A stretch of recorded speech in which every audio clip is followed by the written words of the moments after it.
नमस्कार. भांगरभूंय digital team तुमकां दिता आयच्यो मुखेल खबरो. फाटल्या सप्तकाचे तुळे सोमारा पणजे बाजारात मिरसांग आनी कोथमिरीचे दर वाडल्यात. मिरसांग 40 रुपया वाढून 120 रुपया किल जाल्या. कोथमिरीची जोडी 40 ते 70 रुपया मेरेन पावल्या. मोर्चेच्या सरपंच पदाचे पवन मोर्जे हांची विरोधाभास निवड. अलिखित कबलाती प्रमाण मुकेश गडेकार हांणी सरपंच पदाचो राजिनामो दिल्लो.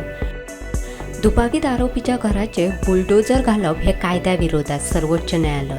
उत्तर प्रदेश, मध्य प्रदेश आणि राजस्थान सरकाराचे कान पिळले. जमियत उलेमा-ए-हिंद हे संघटनेन दाखल केल्ली याचिका. केशीची सुनावणी सुरू जावचे पयलींच घर मोडिल्ल्याचो दावो संघटनेन केल्लो. गोंयांत जुलयात घोग्यांनी पावस रोखलो जाल्यार ऑगस्टात वत आनी पावसाचो खेळ चालूच आशिल्लो. अशें आसलें तरी ऑगस्टात देशभरात सरासरी तापमान 24.29 इतले आशिल्ले. 1901 उपरांत अंदूच्या ऑगस्टात सगळ्यांत चड उश्णताय आशिल्ली अशें भारतीय हवामानशास्त्र विभागान कळयलां.